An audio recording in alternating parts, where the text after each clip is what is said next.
राज्यातील समस्त माझ्या बहिणींना माझा नमस्कार।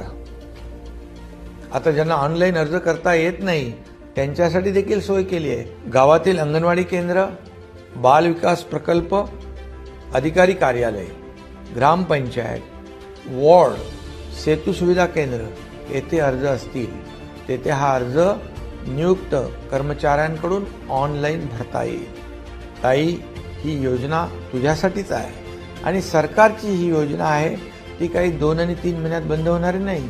ताई, तुझ्याच काही भावांना तुझं बरं होताना बघवत नाही म्हणून ते या योजनेचा अपप्रचार करतायत। बहीण भावाच्या नात्याचं महत्त्व सांगणारा रक्षाबंधन सण जवळच आला आहे। सांगायला आनंद होतो की तुला या रक्षाबंधनाला भावाकडून 2 महिन्यांचा लाभ एकत्र मिळणार आहे।